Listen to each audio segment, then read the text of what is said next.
Good evening, Little Masters, and welcome to episode 362 of the Prancing Pony podcast, where, well, I'm pretty sure my co-host wouldn't even be the fourth Marshal. When Alan became, as it seemed, prematurely old. I don't know, man. I think you need a first Marshal. Well, fair enough. All right. Folks, pull up a bench in the common room and join us. I'm Matt, the Nerd of the Rings, and I'm here with the man of the West, who is becoming decrepit and seldom leaves his house, Alan Sisto. Oh, thanks so much, Grima Wormtongue. Folks, join us as Matt and I conclude our time as friends, apparently, in the battles of the Fords of Isen, and for this season, at any rate, Unfinished Tales. Folks, no matter how you arrived, you're all welcome here in the common room. At the Prancing Pony podcast, we are reading and talking our way through Middle-earth with plenty of speculation, and in case you didn't catch the hint, bad jokes along the way. Quite true. We do love deep dives into the lore, discussing our favorite themes, and a whole lot more. But we try to keep it light and fun, like a couple friends chatting at the pub. And we're glad you've joined us. And I'm sure you'll be glad you joined as well. But before we get to tonight's chapter discussion, it's time for fan favorite Philology Fair. Now, tonight, we're going to learn about the Marshals of the Mark and their musters. And as I was preparing the episode outline, well, I realized that those are two words that we've not looked at before. So let's dive into Marshal and muster. Now, we're going to start with Marshal. I suspect you don't need us to tell you that it's a word that came into English from French, but it's actually a very, very old borrowing, just after the Norman conquest, actually. And in fact, its etymological predecessor, the word Marshal, shows up as a surname in the Doomsday Book, the manuscript record of the Great Survey completed in 1086, 20 years after King William the Conqueror did his conquering. In fact, it's even considered as borrowing into late Old English. The word originally meant simply a person in charge of the upkeep of horses. So it's not a surprise that it eventually became an official title for people in both the army and royal household. Absolutely. As the OED explains, this development reflected the importance of the horse in a medieval state, especially the importance of cavalry in medieval warfare. So it certainly fits with the Rohirrim. In fact, that development of the word took place even before the word was borrowed into English. But where did French get the word? Well, Latin mariscalcus dates from the 6th century, meaning groom, though by the 9th century, it was also commander of an army. And that's where it gets more interesting, because the Latin word mariscalcus finds its origins with the Germanic element for mare, as in female horse. The same element that we saw in the Gothic names for Northmen, like Marhuini or Marhari, or in the Rohirric word meras. That's right. Now, those deep Germanic or even Gothic roots might explain why Tolkien used the French word marshal, even when there was a perfectly acceptable Old English compound that meant the same thing, horse thane. And it's not like Tolkien was reticent to use the word thane, as it's all over the Shire. You know, Théoden gave Merry the title of Sword Thane when he accepted the Hobbit into his service. So why not horse thane? That is such a good question, because I feel like that's the more Old English word. So why not give that to the Old English on horses, as we say, right? The Anglo-Saxons on horseback. Yes, that's an oversimplification. I know that's not what they are, but certainly linguistically they are. And it is interesting that he chose to use throughout this French word marshal instead of, thane of the Eastmark, horse thane of the whatever. I mean, it has a certain ring to it, though, when you say Marshal of the Mark. And I think that may be it. I think it's more about that alliteration, right? Marshal of the Mark. And it's got that sort of musicality to it. It does sound better than Horse Thane of the Mark. I mean, that's fair. Yeah, I think so. Yeah, and I think that alliteration might be the key. In fact, speaking of alliteration, one thing that Marshals of the Mark most manage is mustering men. So, Matt, let's look at muster. All right. How was that? Well, How was that? That was good. Appropriate? That was nice, solid alliteration. I know you're a big fan. Yeah, I am. So like marshal, the noun muster is another word borrowed into English from French, in this case from the French word monstre.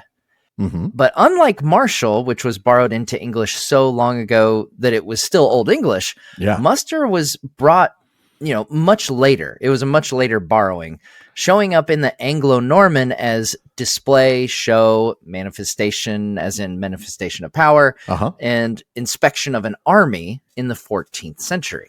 Interestingly, though, muster, again derived from monstra, had a couple of other connected meanings. It actually meant a show of merchandise for sale or a sample of goods for sale. So now I think you can see that the French word for muster, monstre, is also directly connected to the word demonstrate, to display, reveal, or to show. And yes, monstre is the French predecessor to the word monster as well. Yep. Mm-hmm. A malformed animal or human, monstrosity. In turn, this comes from the Latin monstrum, meaning divine omen, especially one indicating misfortune, portent, or sign. And it's so interesting that the word for divine omen, which then turns into the word for monster, also becomes, come take a look at my sale, my things I'm selling, right? I mean, it's just so interesting to watch the language change, because then not only does it mean monster and then demonstrate, it also means to gather the troops together, the demonstration of power. So we've got monster, demonstrate, and muster all from the same root. Absolutely fascinating stuff. It's very, very interesting stuff. Well, as much as I love diving into root words and Latin and all that jazz, I'm more excited. I think people have picked up on it by now. I think so. I'm definitely excited, though, to get into tonight's reading. So, Alan, why don't you take us away with the first one? I will. And of course, folks, we are reading from the appendix in the Battles of the Fords of Isen. I mean, we're getting deep into the weeds, aren't we, Matt? Oh, yeah. All of this was a massive, 9-episode sidebar to the House of Eorl, because we really wanted to take time to dig deep into the Rohirrim.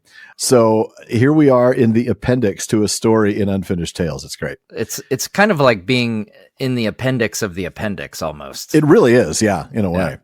So Christopher Tolkien starts out, he says that in writing associated with the present text, some further particulars are given concerning the Marshals of the Mark in the year 3019 and after the end of the War of the Ring. And then he goes to his father's words. Marshal of the Mark, or Rittermark, was the highest military rank and the title of the king's lieutenants, originally 3, commanders of the royal forces of fully equipped and trained riders.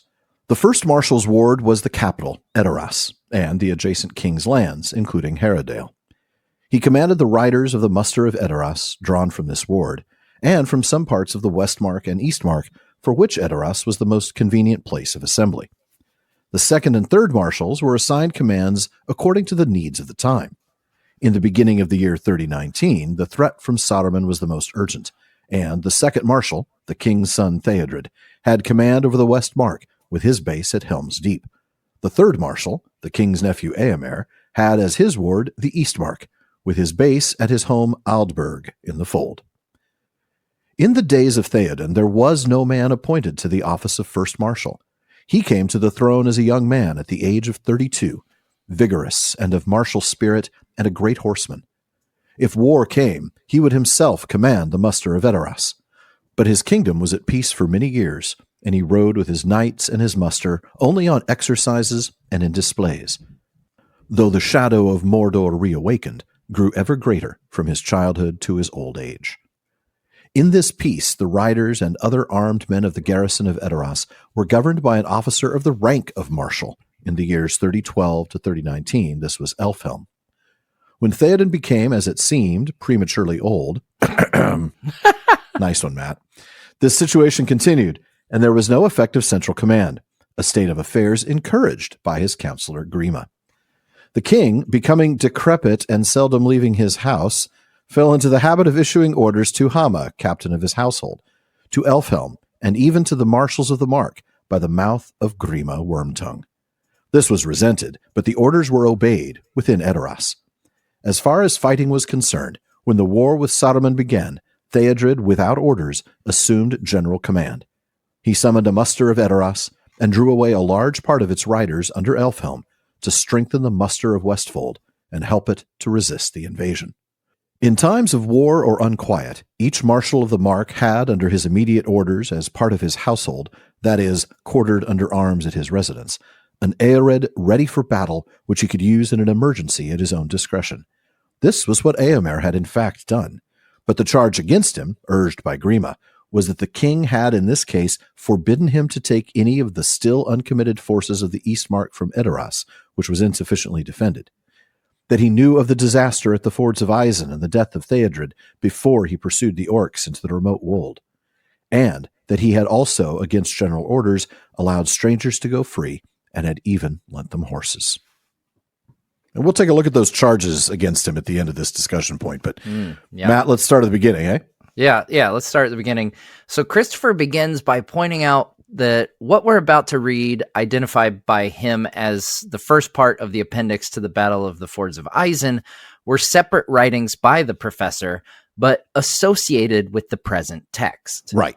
And it's about this office, the office of Marshal of the Mark. Now, there isn't a lot of historical information about the positions, like when they were created, what king decided to do it up this way. There's nothing like that. Instead, this appendix is concerned with the state of these marshals, or the state of this office, at the time of the War of the Ring in 3019 and a little after. Yeah, and we see it's the top military rank in Rohan given to the king's lieutenants, who are in charge of royal troops, fully equipped and trained riders. Now, we're told that there were originally 3 of these lieutenants, and here, we talked about muster and marshal. We see yet another French origin word used by Tolkien in describing the Rohirric military structure. Now, there wasn't enough on lieutenant to incorporate it into the philology fair, and maybe we also have talked about it before, but we will mention it here.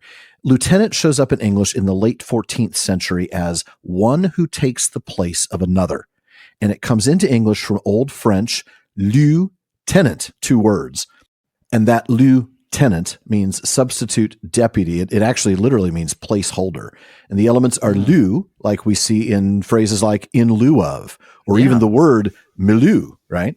And also tenant, which the online etymology dictionary says is the present participle form of tenure, which means to hold. And that's from a Proto-Indo-European root, ten, meaning to stretch. Yeah. And while it's pronounced lieutenant in British English, there are a number of possible reasons, but which one is right is a mystery. The OED rejects the idea that it comes from an older confusion of U with V. And I knew we had to say something about that whole lieutenant thing because a third of our audience pronounces it lieutenant. And I just want to make sure I still don't understand how. Even the OED rejects that idea. I mean, there are some interesting, side discussions, but there's no really clear-cut answer as to why it's pronounced lieutenant. Yeah. Well, anyway, the whole point is that a lieutenant is a placeholder or a deputy. So these marshals of the Mark held royal authority. They led royal riders. They were essentially the placeholder of the king. And then we get a breakdown of which marshal is where and what they're responsible for. So the first marshal's ward or administrative division was Edoras and the surrounding lands belonging to the king. So this includes Harrowdale, which is at the southern end of the valley, carved by the Snowbourn River, and Edoras is at the north end. Right, exactly. Edoras is where that valley sort of ends into the plain, and Harrowdale is up where it starts at the mountains. Now, that first marshal's muster was the muster of Edoras. That included those riders from this ward, but interestingly, it also included riders from the other 2 regions, but that were closer to Edoras than to those marks' respective mustering points. Yeah, and then we see the second and third marshals didn't have fixed wards or musters.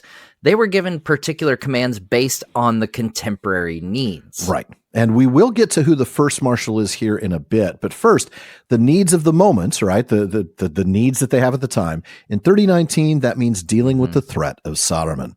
So the second marshal, Théoden, the king's heir, had as his ward the Westmark and was based in Helm's Deep. Yeah, and meanwhile, the third marshal, which we all know from the books and films, was Éomer, was in charge of the Eastmark and was based in Aldburg. That's right.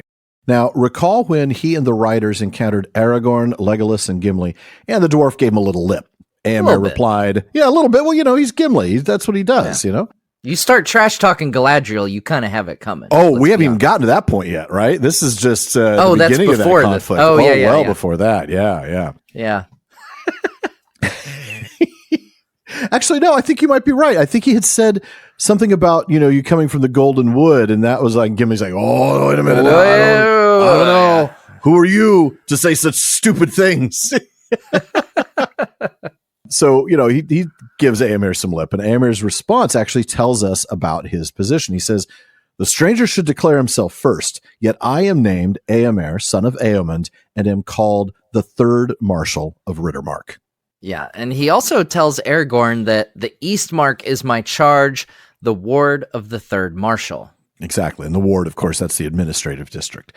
Now, the town of Aldburg, where he is based, that came up back in episode 352 when we learned that Eorl's capital in this new land, when he was given Calanarthon by Cirion, that capital was on a green hill before the feet of the White Mountains, but it wasn't Edoras, remember? Yeah. And the footnote here tells us about Aldburg. It says specifically, here Eorl had his house. It passed after Brego, son of Eorl, removed to Edoras into the hands of Eofor, third son of Brego, from whom Éomund, father of Éomer, claimed descent. The fold was part of the king's lands, but Aldburg remained the most convenient base for the muster of the Eastmark. Now, back to that first Marshal bit. Well, there's no first Marshal in 3019 because the king fulfills the role. Right. He doesn't need a deputy, a lieutenant, someone who takes the place of another. Right. We're reminded that he inherited the throne of Rohan at age 32, and it turns out that's pretty young in Rohan. It really is. I mean, recall, Théoden's grandfather, the not especially beloved Fengel, died in 2953 at the age of 83 after his 50-year reign. But his son, Théoden's father, Thengel the Thrice Renowned, was 48 when he inherited the throne. And Théoden was his third child, born when Thengel was 43. Mm-hmm. And Thengel was 75 at the time of his death, making Théoden only 32 upon his ascent to the throne. And that is a really significant change in comparison to some of the kings in the first line, especially those immediately following Aldor the Old. And now, what's that? I smell a sidebar.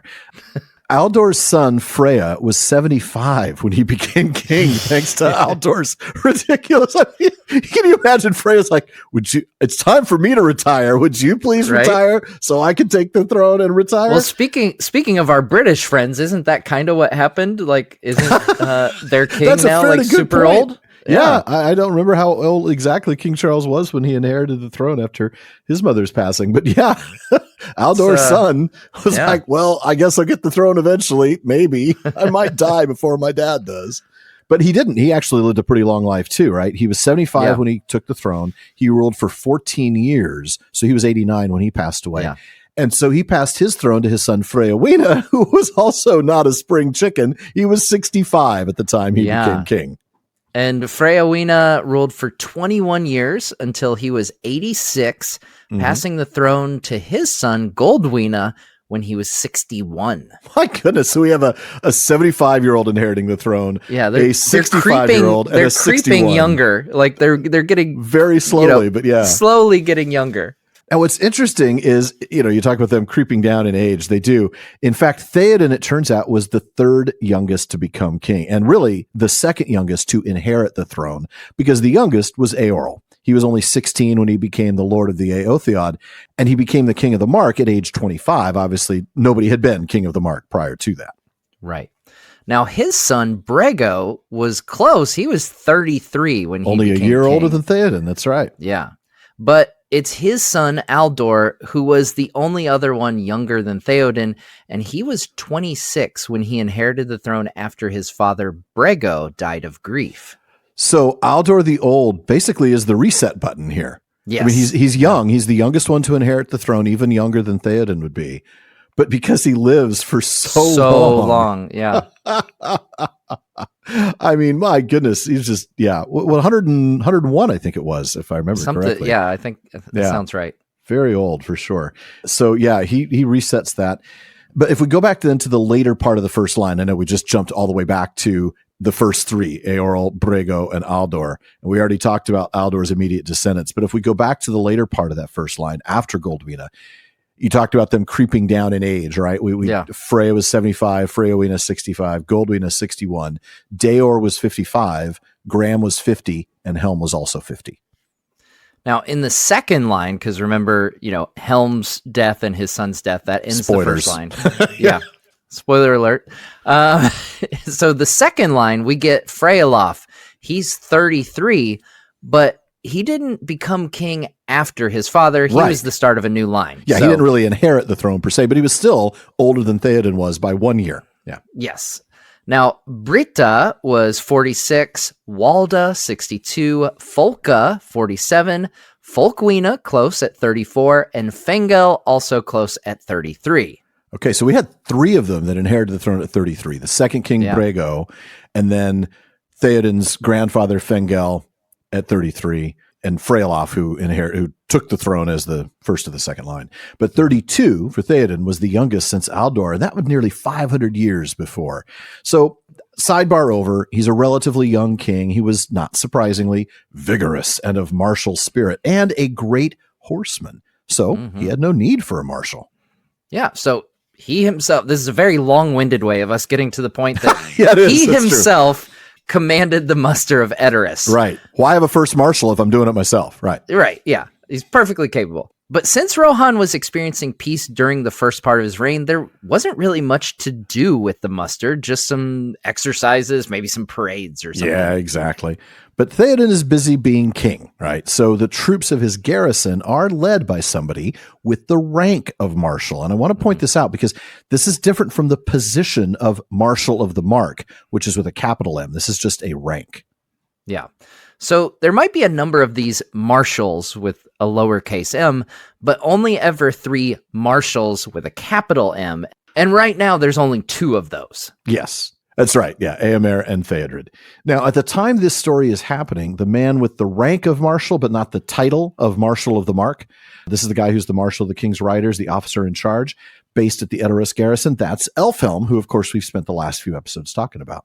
Yeah. Now, this lack of command becomes a problem, though, when Théoden begins to decline under the influence of Grima. Right. I mean, it's one thing when he is that young 32-year-old king. He's, fully, he's got his capabilities. He's marshal. He's a great horseman, all of these things. Now that he's under Grima's control, instead of issuing his orders direct to his men, and his men that he would talk to directly would be people like Hama, who would lead his own personal household knights, Elfhelm, who was his representative for the garrison of Edoras, and then secondarily the other 2 marshals, right, Théodred and Éomer. Instead of issuing orders to those 4 men, he started issuing orders to them via Wormtongue.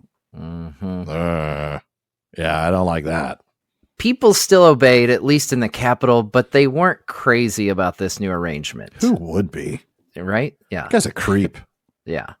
But when Saruman attacked, Théodred did what a king's heir should have done, and he assumed overall command of all troops of Rohan. Yeah, he basically stepped into and became a first marshal as well as the second marshal. Right, exactly. Yeah. So he pulled together most of the troops that were garrisoned at Edoras under Elfhelm's leadership and sent them to strengthen his own muster in the Westfold, again, under Elfhelm's leadership as a marshal, but not capital M Marshal of the Mark, right? That's his rank.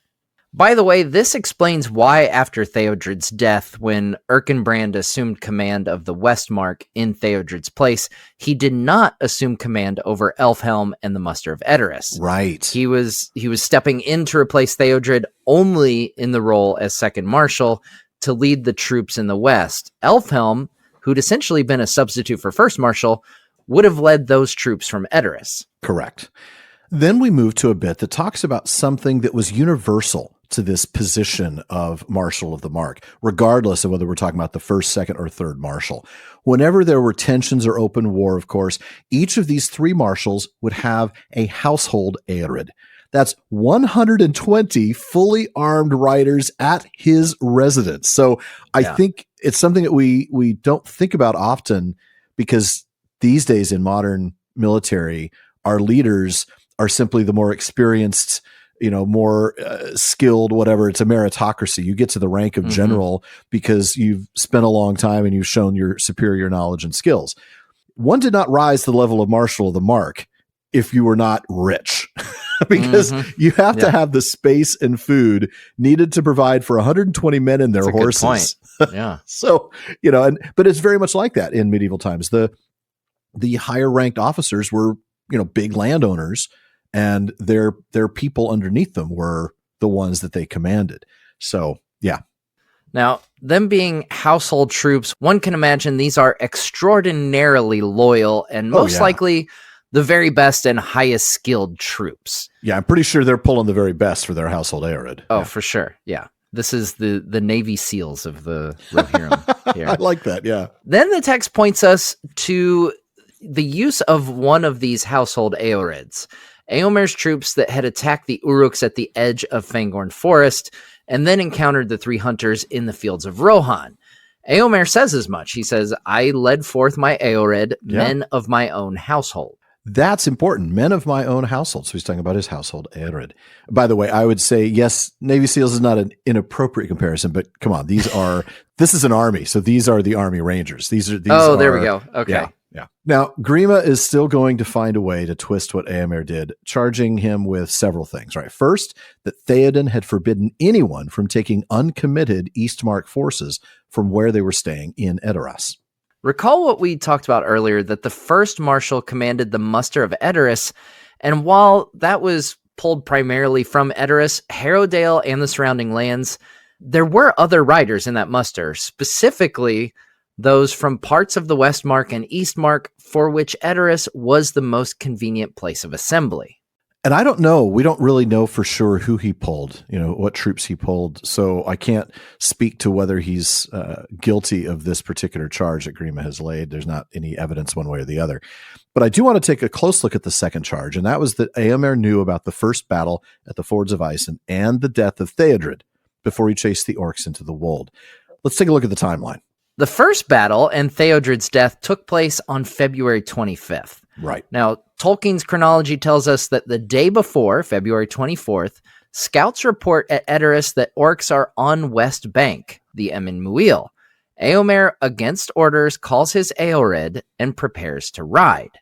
2 days later, February 26th, Éomer hesitates to disobey King, who has ordered him to go to Eastfold and gather his men for defense of Edoras. Okay, now that's interesting. Oh, also, first off, folks, when we're talking about Tolkien's chronology, we're talking about the one that Sean and I referenced a lot back in seasons, what would that have been? 5 and 6? 5 and 6? I don't remember now off the top of my head. It's approximately 1998 was when wow, those were recorded. Matt, brutal. No, it's the one that's the supplement to the Tolkien Studies Journal. William Claude Hicklin put it together, or did the research, wrote the piece. We've got links to it somewhere in our library if you're looking for that. A lot of that information is also in Hammond and Skull's Reader's Companion to the Lord of the Rings, but not all of it. Yeah. So anyway, coming back to what that chronology tells us, you summed it up for us, right? The 24th is the day they get the news about the orcs coming out of the Emyn Muil. Éomer prepares. The next day, they don't know it yet, but Théoden has died. The first battle has taken place. The day after that, Éomer gets orders to get his men together to defend Edoras. Instead, he's hesitating, right? I don't want to disobey him. I feel like I need to go out and take care of these orcs. Instead, my orders are to get my men together and defend the capital. But it's the 27th that is key. And there in the chronology we read, news reaches Edoras that orcs are crossing Rohan. And we're talking now about the orcs. These are the ones that have Merry and Pippin with them. These are the ones that are coming down from the Emyn Muil. Coming back to the chronology. Hama, Éomer's friend, sends messages to Eastfold, Éomer's home, warning him of King's displeasure, but counseling him to ride against the orcs. Éomer decides to disobey King and sets out with his Aorid about midnight, 27th, 28th, taking the direct north route. News reaches Edoras at evening of the death of Théodred. So, unless the news that reached Edoras in the evening could then reach Eastfold before Éomer sets out, there is no way that he knew about the death of Théodred. Yeah. But the next day, February 28th, Tolkien writes that while Éomer and his Aorid have crossed the Entwash in the afternoon, then overtakes the orcs at sunset, things aren't so great at home. Wormtongue spies report the disobedience of Éomer, and the king is angered. Yeah, probably because Grima told him to be angry. Grima, that little button-pushing, squirmy little... Can't stand that guy.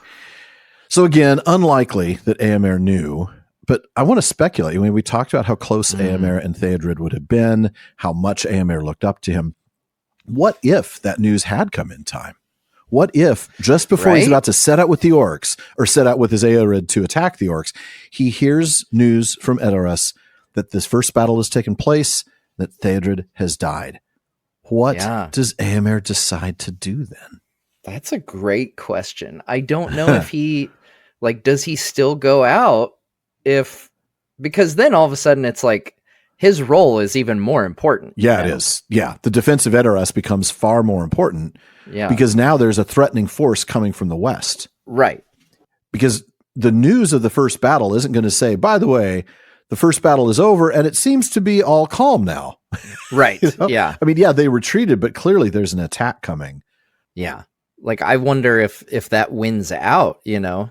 I mean, because we already know clearly Éomer is wrestling with this decision. Like, we can tell that from the text. Yeah. So I wonder if this tips the scales enough to make him stay. But I also wonder, because here's the thing. Grima knows full well about the first battle of the Fords of Isen. He knows that Théoden's death was the objective.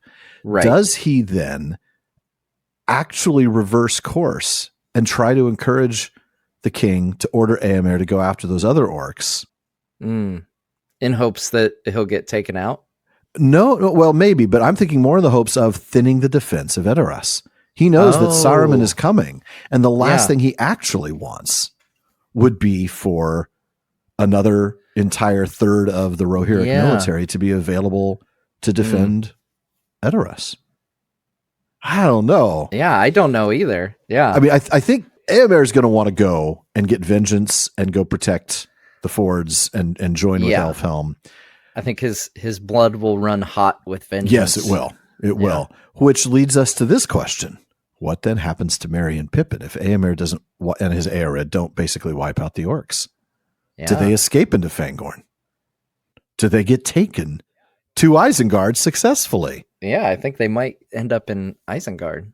And then they might end up dead because they don't have the ring. I think they do. They don't have the ring, and Saruman's not likely to just keep them around for entertainment purposes. Right. Even though they are pretty entertaining, let's be honest. Wow. I'm just now, because now I'm following through on all of those things. Like, if Mary's dead, does Éowyn, Éowyn still goes as Durnhelm, but she can't successfully fight against the Witch King without Mary's help because it's the dagger, it's a dagger, but in Mary's hand, it's a sword of Westerness. Right. That cuts the hamstring basically and undoes the spell that knit sinew to spirit, Ooh, then the Witch King can't get killed by Éowyn, and Pippin isn't there to save Faramir. Holy crap, there's a lot of really bad things if Éomer doesn't go and wipe out those orcs. Oh man. Nothing good happens. If nothing good happens. What we find out, the lesson is that very rarely, if you change something that happens in Lord of the Rings, does it work out well. That's a very good point. Yeah. There's so many connecting pieces, but I hadn't really thought about that until I was just thinking about it in the context of Rohan. I hadn't even thought about the bigger picture, and all of a sudden I'm like, oh, well, if he doesn't go after those orcs, what happens to the hobbits? Very bad things happen. So I guess it's a good thing that Éomer didn't get word of Théoden's death. Yeah. Now, the third charge was that he'd broken the general order about strangers in the mark and that he'd lent them horses, which he's guilty as charged there. Yeah. Éomer's no way around that. Now I'm picturing Sideshow Bob from The Simpsons. Guilty as charged. So we've talked about this before, though, on the show. The men of Rohan seem willing to break the letter of the law in order to do the right thing, Matt. Yeah. Let's go back to the Riders of Rohan in episode 187, where you guys talked about this passage where Éomer says, "The world is all grown strange. Elf and dwarf in company walk in our daily fields, and folks speak with the Lady of the Wood and yet live. And the sword comes back to war that was broken in long ages ere the fathers of our fathers rode in the mark. How shall a man judge what to do in such times?" That is a really long-winded way of shrugging your shoulders, Éomer. Yeah, right. It'd be like, I don't know. Man, there's a lot going on here. Let me think this one through. And it is a good question, right? How shall a man judge? But it's a simpler answer than he might think. And Aragorn gives it to him. He says, as he ever has judged. Good and ill have not changed since yesteryear, nor are they one thing among elves and dwarves and another among men. It is a man's part to discern them, as much in the golden wood as in his own house. True indeed, said Éomer, but I do not doubt you. nor the deed which my heart would do. Yet I am not free to do all as I would. It is against our law to let strangers wander at will in our land, until the king himself shall give him leave, and more strict is the command in these days of peril. And then, of course, he decides to let them go and lend them horses on the condition that when they find their friends, or don't find their friends, as the case may be, they are to take those horses back to Medjugorje, and as Éomer says, prove to the king that I have not misjudged. Hama, too, when stopping Gandalf and the guys at the doors of Medjugorje, concludes that, in doubt, a man of worth will trust to his own wisdom. I believe you are friends and folk of honor who have no evil purpose. You may go in. I love Hama. I mean, what a guy. He's absolutely willing to lay his job and arguably his life on the line to do what he thinks is the right thing. What an absolute phrase that is. In doubt, a man of worth will trust to his own wisdom. That's great. That's so cool. And that brings me back to something we talked about in that episode, actually in a different one, in episode 205, when we encountered Hama in that moment. Tom Shippey in The Road to Middle-earth, we were discussing how the approach to Medjugorje echoed several elements from Beowulf. And in this particular moment, Shippey says that Tolkien is trying to show us that freedom is not a prerogative of democracies, and that in free societies, orders give way to discretion. I love that. Yeah. He points out Hama takes a risk with Gandalf. So does the Coast Guard with Beowulf. So does Éomer with Aragorn, letting him go free and lending him horses. He is under arrest when Aragorn reappears, and Théoden notes Hama's dereliction of duty too. Still, the nice thing about the writers, one might say, is that though a stern people loyal to their lord, they wear duty and loyalty lightly. Hama and Éomer make their own decisions, and even the suspicious gate ward wishes Gandalf luck. Man, I love Tom Shippey's analysis of all of that. Oh, yeah, it's fantastic. It's absolutely perfect. But, you know, as we're thinking about this, as Hama does this and as Éomer takes a risk, I think there's so many moments of, okay, this isn't what I'm supposed to do, right? This isn't the letter of the law, but I'm going to do this thing. But it's because the right we thing. just mentioned Éowyn as Durnhelm. She's not supposed to go. Thank goodness she does, right? Yeah. Pippin originally wasn't even going to go in the company. You know, this isn't Rohan, obviously, but it is something that we see in other places in Middle-earth too. Like you think of Baragon. That was my next example, was Baragon. Yeah. 100%. You know, and you have to be willing to face the consequences, and they all are. That's the thing. Yeah, you live or die with knowing that you made the right decision. You did what's right, even if it's not lawful. Yes, and that's the thing. I mean, Baragon knows he may very well sell his life to defend Faramir in the houses there. Éomer is in jail. He's under arrest because he did the right thing. Hama, too, if Gandalf wasn't there to turn Théoden to help rescue him, Grima is still in control, and Hama gets arrested. I mean, this is all very serious, and you have to be willing to face those consequences, and yet doing the right thing is the right thing. And that's Hama's line, in doubt, a man of worth will trust to his own wisdom. Off the charts. Good stuff. Absolutely.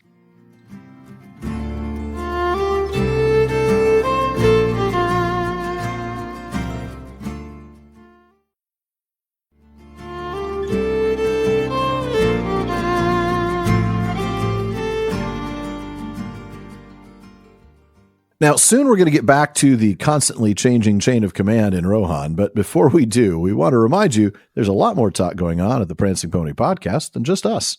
The PPP has an amazing listener community. They're always coming up with great questions and discussions across all our social media spaces. Check out our common room on Facebook, our dedicated subreddit, Twitter, and more. Now, on Facebook, just look for the Prancing Pony Podcast. Follow the page to get the news and to get episode drops, but you're going to want to join the group for some great discussions. Or if you prefer Reddit, find us there at r/PrancingPonyPod. On Twitter, Instagram, Blue Sky, Twitch, and YouTube, we're simply at Prancing Pony Pod. That's right. And if you want daily Tolkien content, check out Today's Tolkien Times on the PPP YouTube channel and on all your favorite podcast apps. It's my short format daily show with everything from Middle-earth Map Mondays to Fandom Fridays. And then there's my new twice weekly streaming of all fun things Middle-earth on the PPP Plays. Be sure to check both of those out on the YouTube channel for all the PPP productions at youtube.com/@prancingponypod. Matt, it's time to get back into the text. All right.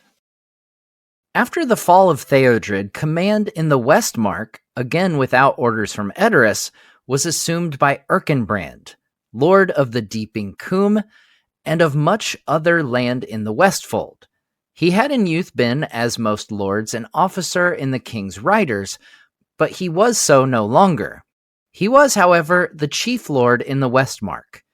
And since its people were in peril, it was his right and duty to gather all those among them able to bear arms to resist invasion.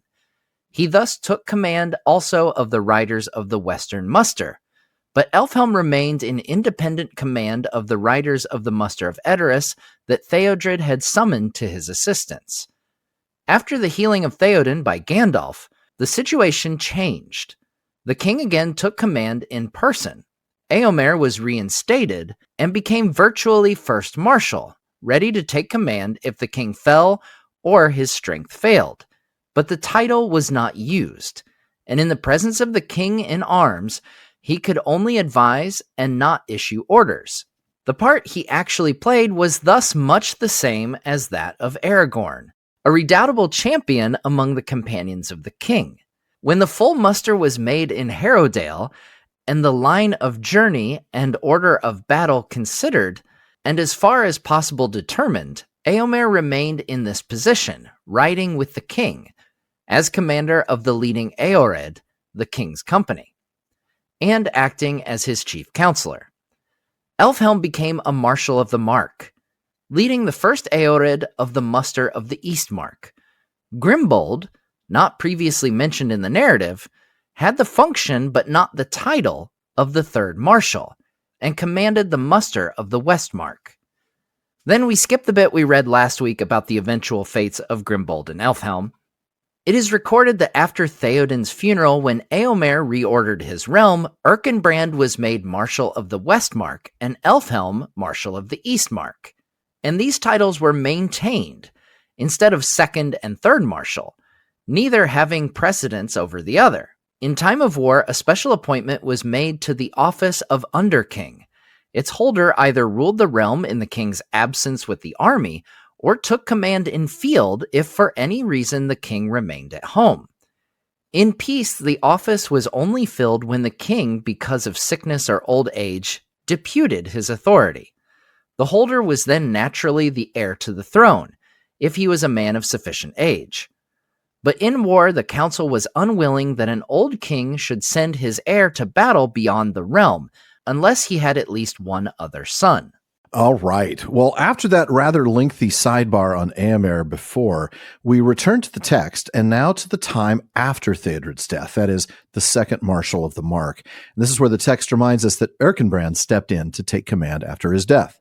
Not waiting for orders from Edoras, although, as we know, he did send them a message letting the king know he'd taken command at least. Correct. We also learn a bit more about Erkenbrand. He'd been in the king's riders, so obviously a skilled horseman and fighter, but was now the chief lord in the western part of Rohan. Yeah, rightly deciding that since it was his people and his land that were in danger, it was his responsibility to pull everybody together to fight those invading forces. And we get another recap about his taking command of Théoden's former troops, but not Elfhelm's troops that Théoden had called. Right, exactly, yeah. But, of course, that's mostly recap. Then we come to the situation after the battles, and more importantly, after Théoden's healing. Correct. And now that he's healed, the king takes command personally. Éomer is reinstated, and he is given what is essentially, but not actually, the role of first Marshal. And if you remember, he had been the third Marshal.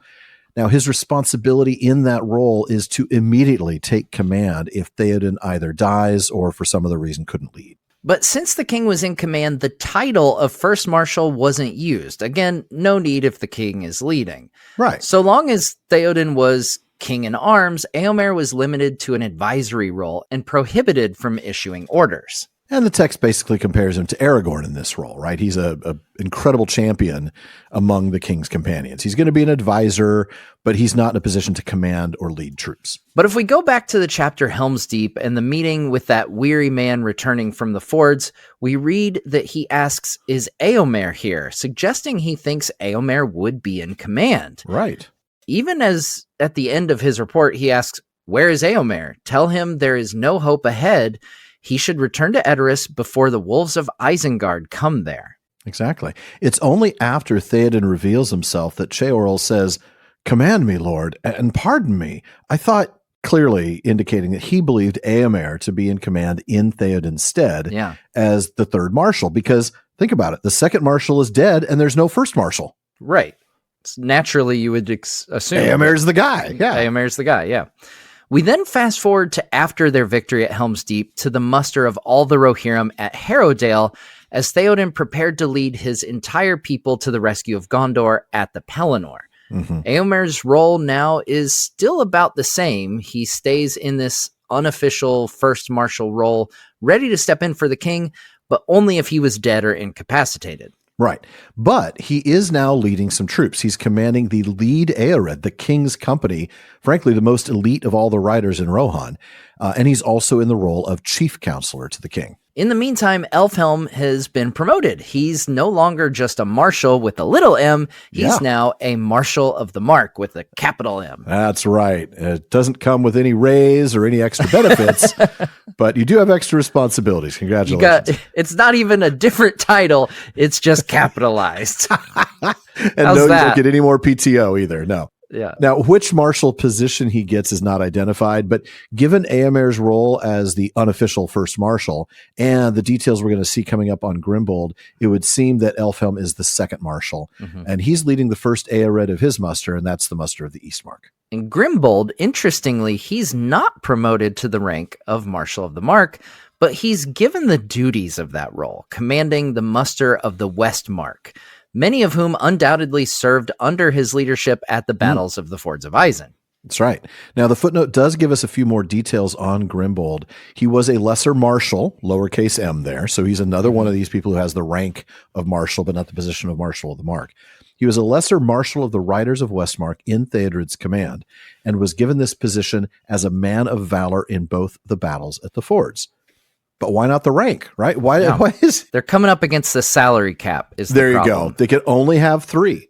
How's that for a sports ball thing that Seriously, I just threw in there? That's cap, like I love it. Deep cut sports ball too. Like, but sorry, what guys. about the Larry Bird exemption? Oh, they have the bird rights. Oh man, we are losing really so many deep. people.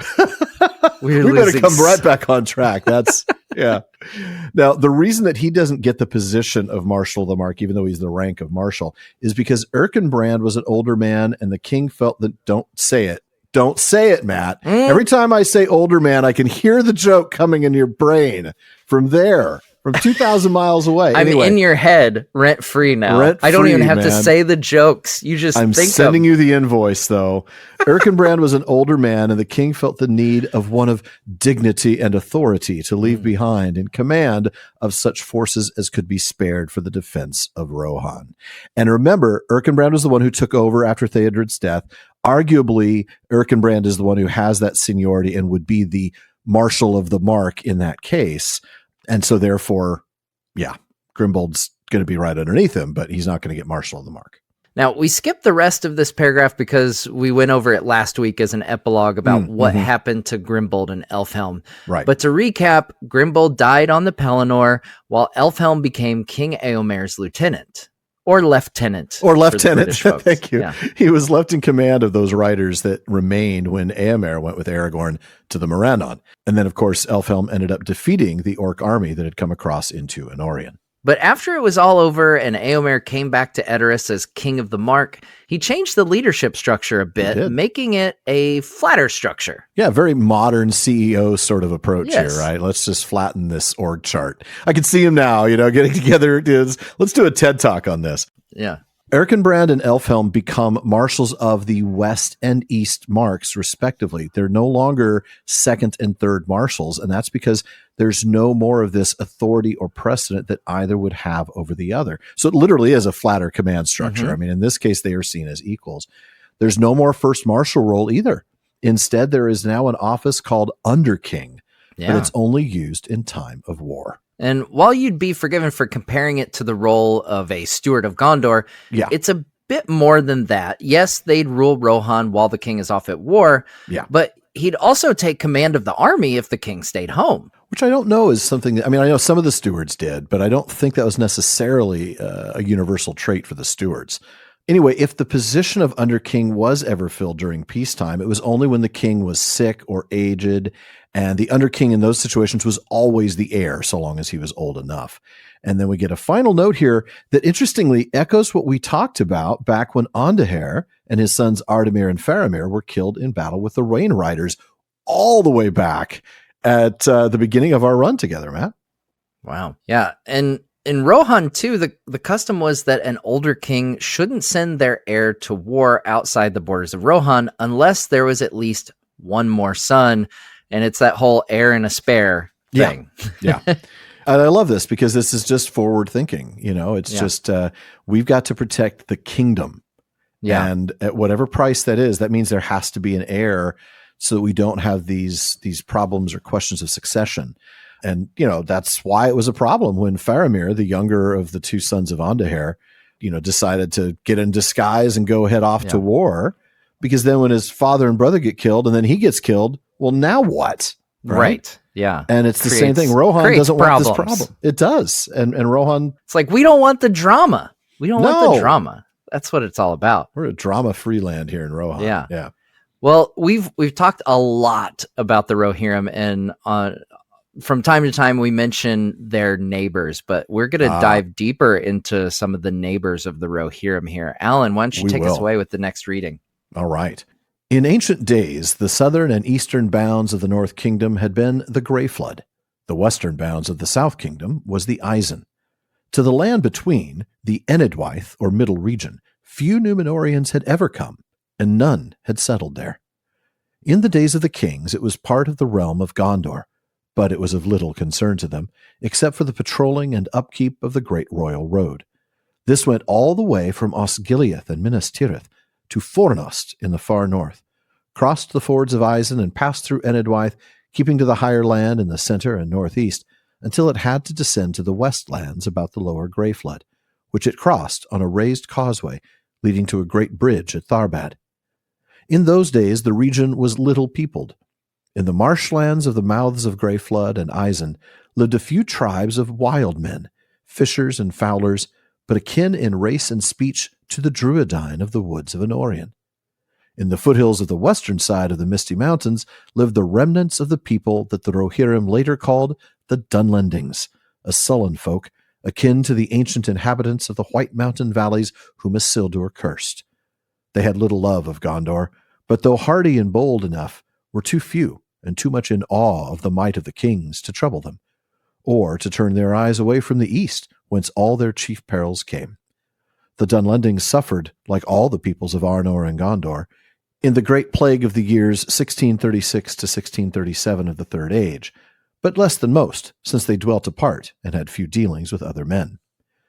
When the days of the kings ended, 1975 to 2050, and the waning of Gondor began, they ceased in fact to be subjects of Gondor.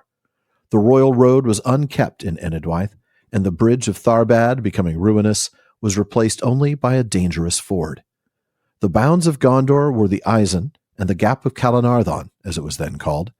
The gap was watched by the fortresses of Aglarond, the Hornburg, and Angranost, Isengard. And the Fords of Isen, the only easy entrance to Gondor, were ever guarded against any incursion from the wildlands. But during the watchful peace, from 2063 to 2460, the people of Calanarthon dwindled. The more vigorous, year by year, went eastward to hold the line of the Anduin. Those that remained became rustic and far removed from the concerns of Minas Tirith. The garrisons of the forts were not renewed and were left to the care of local hereditary chieftains, whose subjects were of more and more mixed blood, for the Dunlendings drifted steadily and unchecked over the Isen. Now, obviously, we shift gears completely here as we move to a discussion about the Dunlendings and Saruman. Yeah, no more command structure of Rohan. Yeah. Right, yeah, we're kind of done with that. And, we skip the note from Christopher where he acknowledges that much of what is included here might be repeat information, but as he says, I have thought it best to give it in full. That's right. Now, as for those details, that's what we read, starting with a description of some of the boundaries of Arnor and Gondor. Arnor's southern and eastern border was the Grey Flood, also known as the Gwathlo, and Gondor's western border was the Isen. And that left a land in the middle called the Enedwaith. The text says literally middle region, and that's because that's what the word means. Ened, or Eneth, is Sindarin for middle or center. We see its similar Quenya cognate, Enda, in Endore, the Quenya word for Middle Earth, which is literally middle land.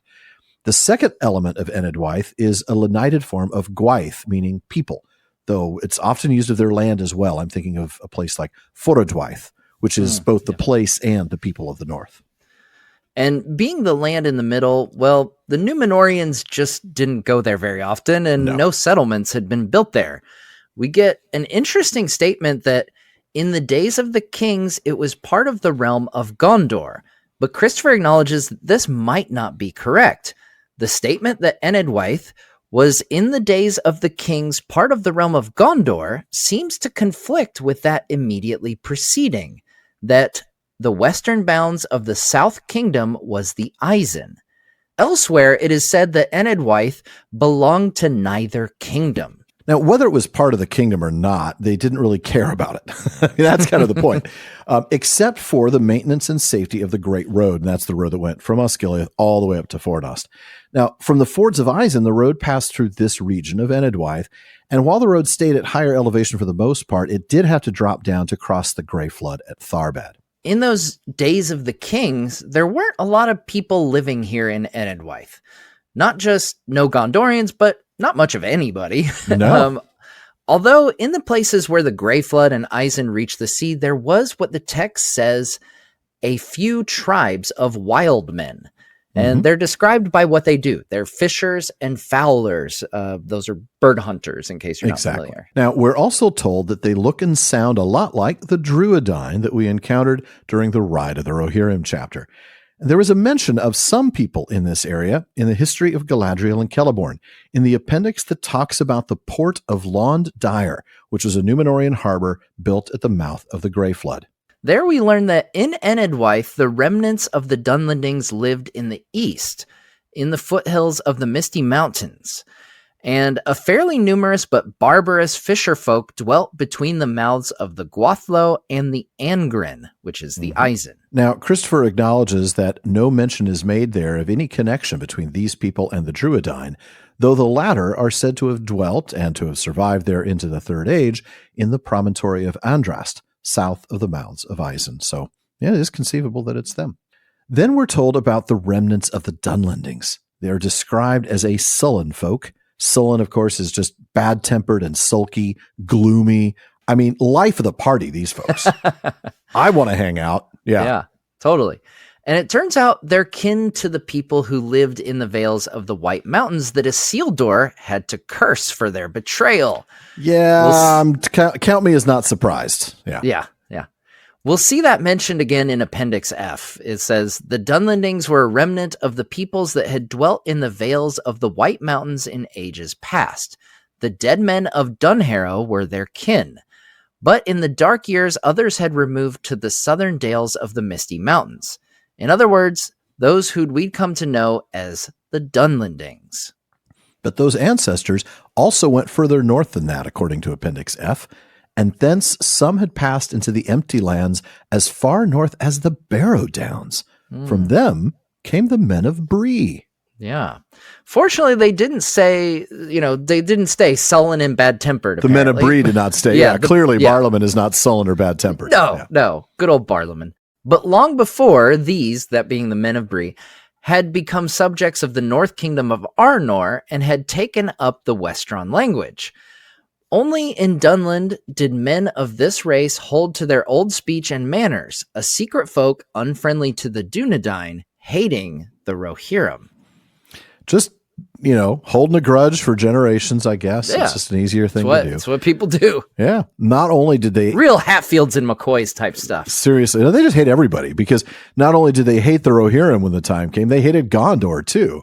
There just weren't enough of them to cause Gondor any trouble, right? And they were afraid of Gondor to begin with. Yeah, but more than that, they faced many of, the same challenges. We're told that they also suffered during the Great Plague. Wouldn't they all? Yeah, I was going to say, who didn't? There's a few who got it less horrible, I guess. I suppose. And they're one of them. Yeah. Yeah. And even if they suffered a bit less because they're isolated, I guess being sullen has its advantages in times of plague. They're introverts. Nobody wants to hang out with you anyway. So this is, as an introvert, I can identify with this, Yeah, that works. Keeping to yourself, it kind of works sometimes. Yeah, sometimes there's an advantage. When the sickies are going around.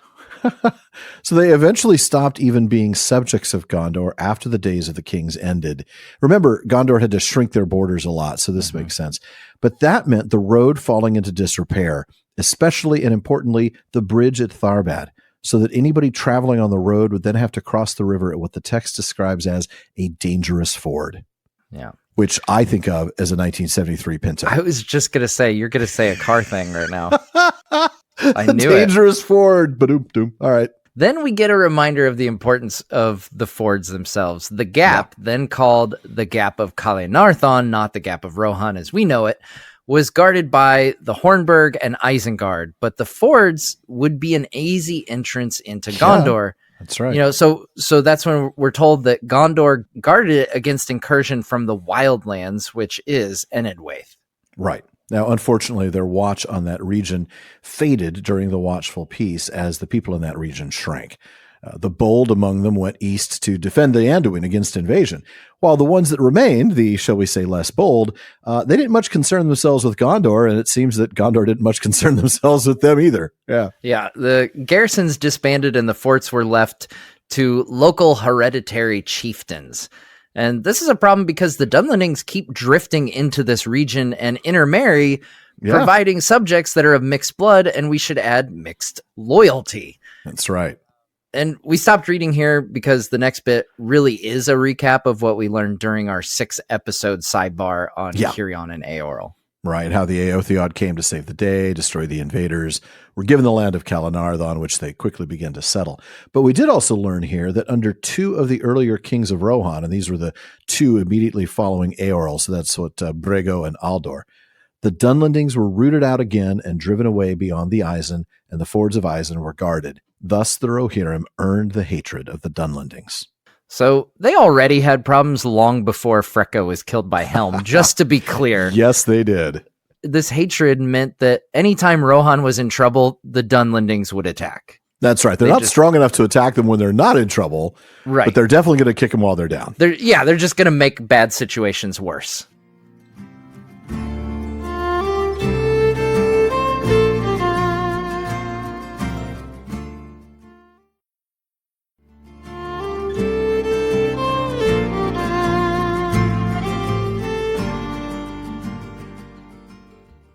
Folks, if you're enjoying the PPP, please consider supporting the show by joining the Fellowship of the Podcast.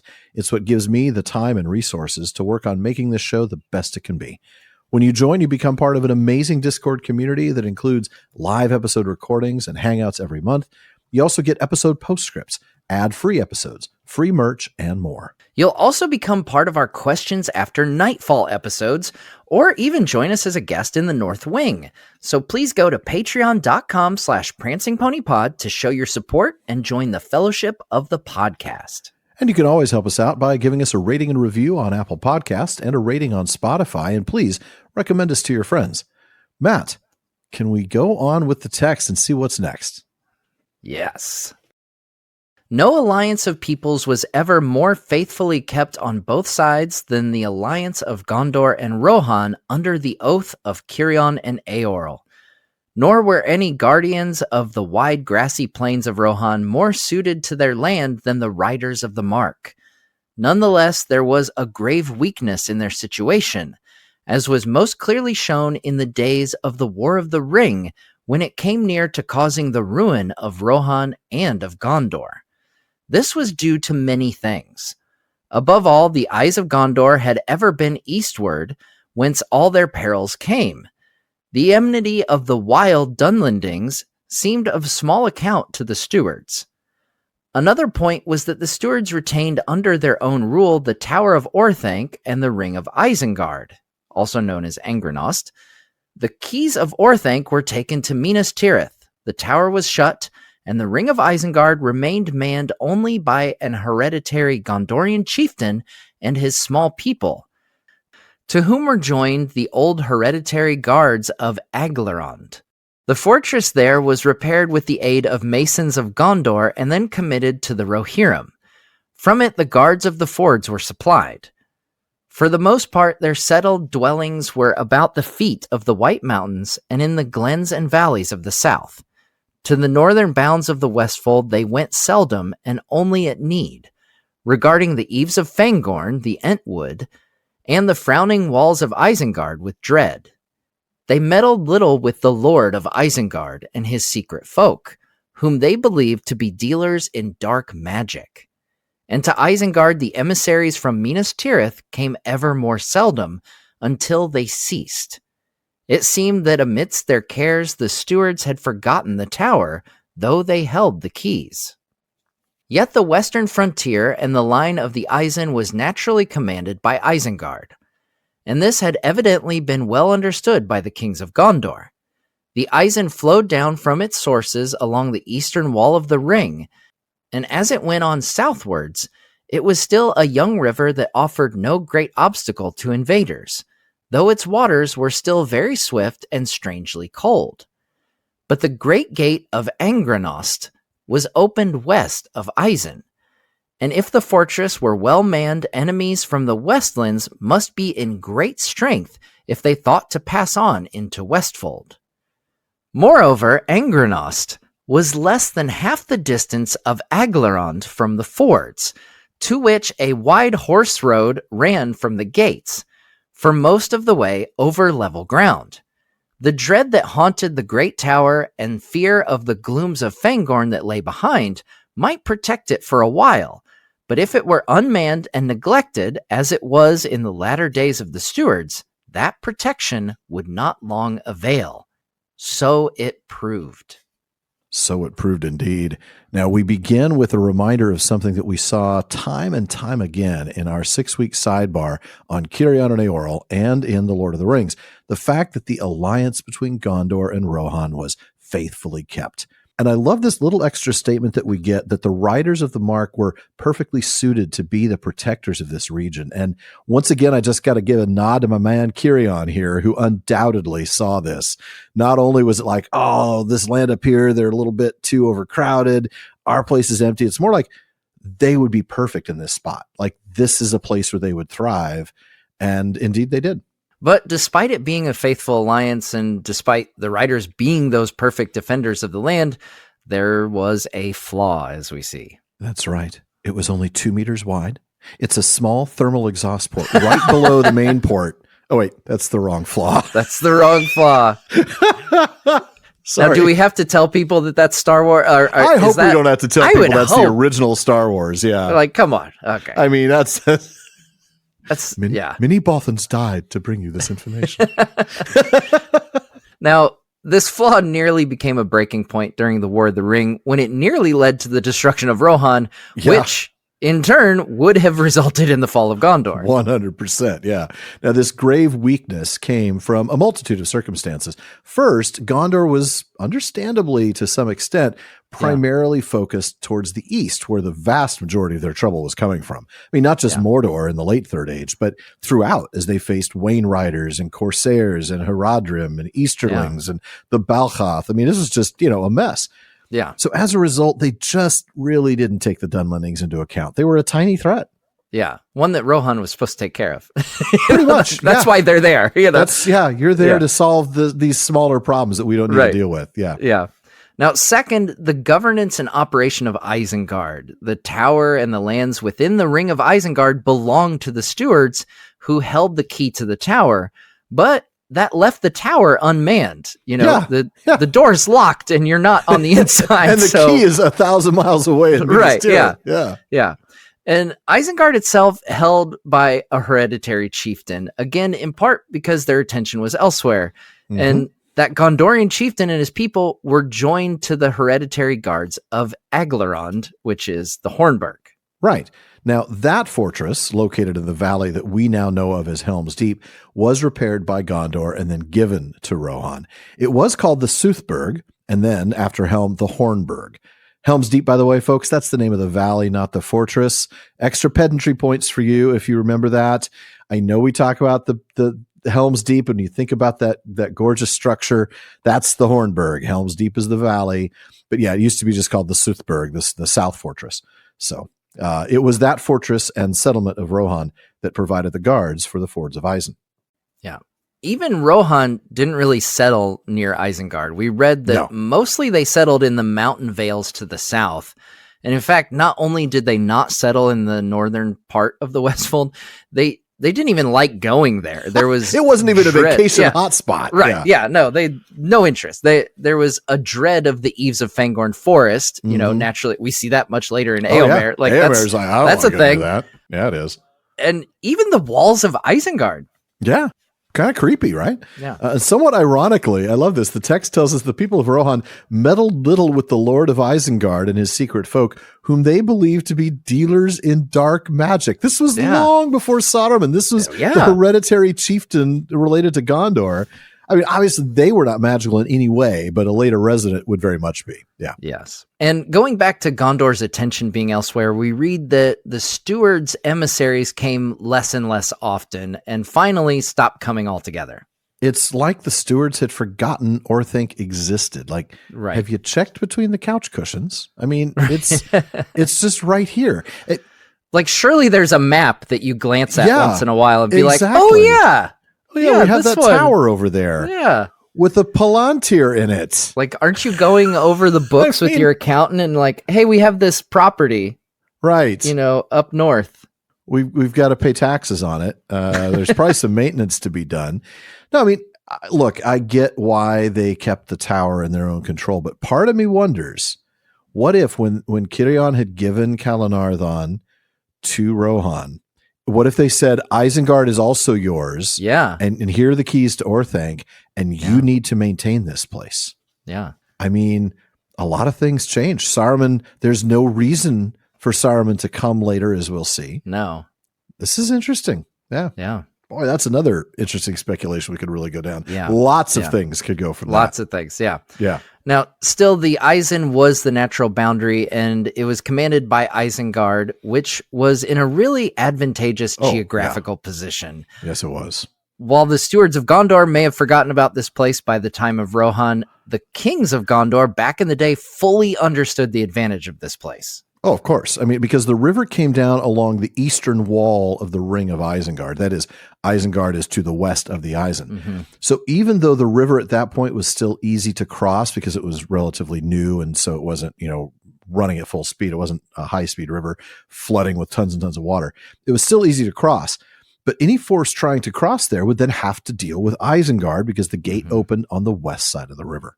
And it was a lot closer to the fords than the Hornburg, less than half as far is what we saw, with a flat road leading to the fords, which means an army could travel from Isengard to the fords very quickly.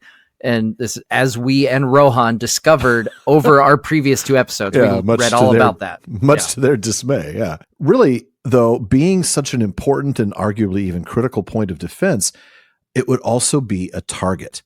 And so even though fear of the tower and fear of Fangorn would be some protection, it would have to remain manned, wouldn't it? Yeah. Otherwise, if it goes unmanned and neglected, it would be ripe for a takeover, I would say. And so it proved. And indeed, as we're about to find out, Alan, why don't you take it away and right. just show us this sequence of horrible events.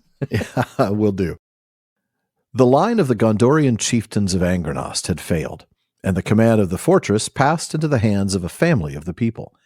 These, as has been said, were already long before of mixed blood, and they were now more friendly disposed to the Dunlendings than to the wild Northmen who had usurped the land. With Minas Tirith far away, they no longer had any concern.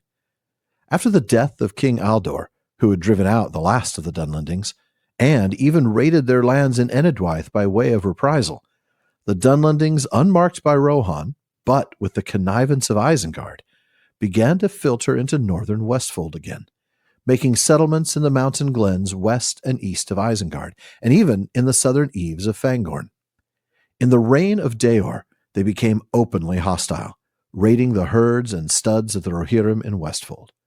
It was soon clear to the Rohirrim that these raiders had not crossed the Isen either by the fords or at any point far south of Isengard, for the fords were guarded.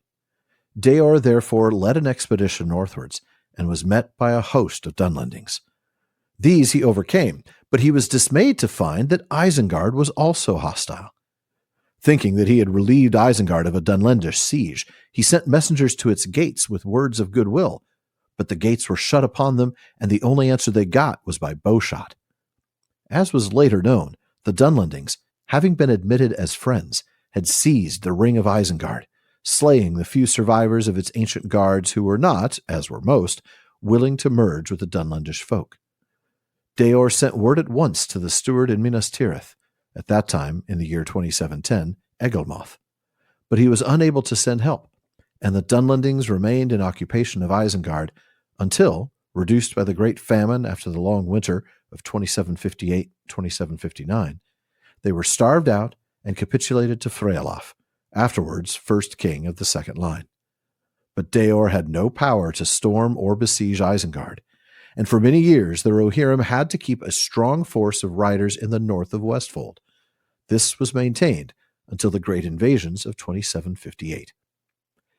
It can thus be readily understood that when Saruman offered to take command of Isengard and repair it and reorder it as part of the defenses of the West, he was welcomed both by King Frealaf and by Beren the Steward. So when Saruman took up his abode in Isengard, and Beren gave to him the keys of Orthanc, the Rohirrim returned to their policy of guarding the fords of Isen as the most vulnerable point in their western frontier. There can be little doubt that Saruman made his offer in good faith, or at least with good will towards the defense of the West, so long as he himself remained the chief person in that defense and the head of its council. He was wise, and perceived clearly that Isengard, with its position and its great strength, natural and by craft, was of utmost importance. The line of the Isen, between the pinchers of Isengard and the Hornburg, was a bulwark against invasion from the east, whether incited and guided by Sauron or otherwise, either aiming at encircling Gondor or at invading Eriador. But in the end, he turned to evil and became an enemy. And yet the Rohirrim, though they had warnings of his growing malice towards them, continued to put their main strength in the west at the fords, until Saruman, in open war, showed them that the fords were small protection without Isengard, and still less against it. So we go back a little to the reign of King Daor. He was the seventh of the first line, the great-great-grandson of Aldor the Old, and the grandfather of Helm Hammerhand. In that time, a bit more than 300 years before the current time, Rohan discovered that it wasn't enough just to keep watch on the fords. That's right. So while the chronicler here tells us what happened, they also remind us that neither of the two realms knew what happened until well after the fact. So what actually happened, of course, was that line of Gondorian chieftains that we'd mentioned last section, the ones Gondor just flat out forgot about. Well, that line failed, and the fortress ended up falling to a family of the people that lived there. But that family, along with all the others really, were of mixed blood with the Dunlendings.